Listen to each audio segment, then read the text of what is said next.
Magandang araw, aking mga Blade Brother. Talagang na-miss kong mag-review at mag-unbox ng mga balisong na galing sa Taal, Batangas.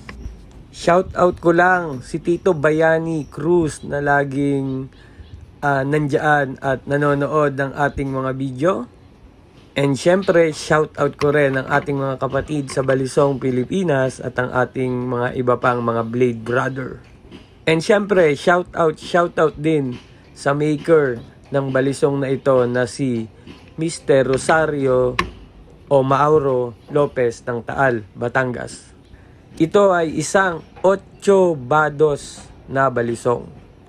Grabe ang detalye ng balisong na ito. Sa handle pa lang hanggang sa kanyang blade. Mapapaisip ka na lang kung gaano katagal o binuo itong 8 bados na balisong na ito.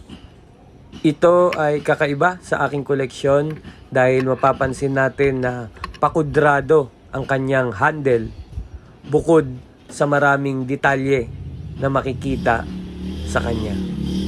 Tang pa lang ay katakot-takot na naukit na ang ginawa ni Rosario Lopez sa balisong na ito.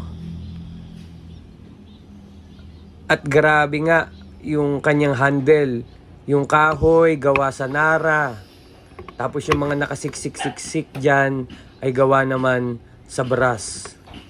Ayan guys, no, hanggang sa kanyang puwet ay meron ding mga ukit at mga baon na disenyo.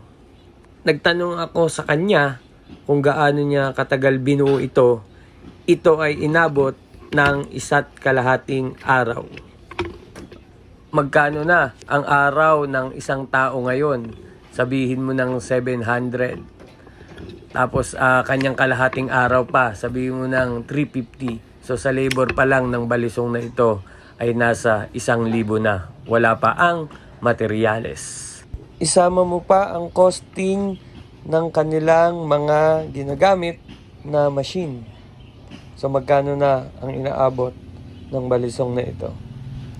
Yung kanilang oras, yung kanilang talent and skills at mga gamit sa paggawa ng balisong na ito, yun yung ating binabayaran sa kanila.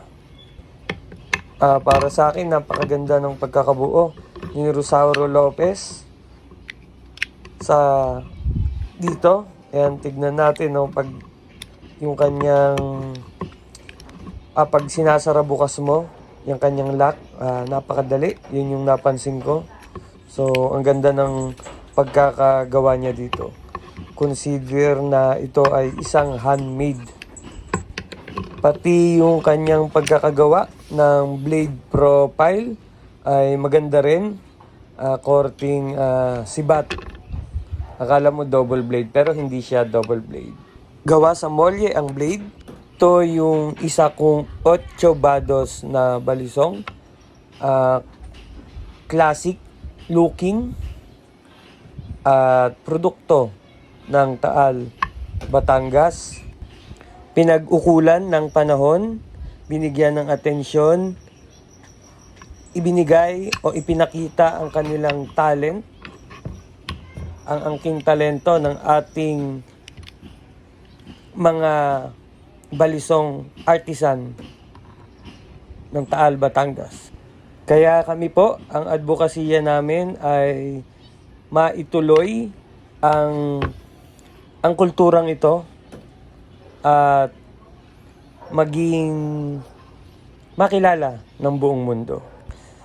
Ulitin po namin, ang balisong ay sumasalamin sa likas na galing, talino at pagsisikap ng isang Pilipino. Kaya kung ikaw ay nangongoleksyon, sige lang, paramihin mo pa. Hindi natin alam, baka dumating ang panahon, wala nang gumagawa ng mga patalim na ito.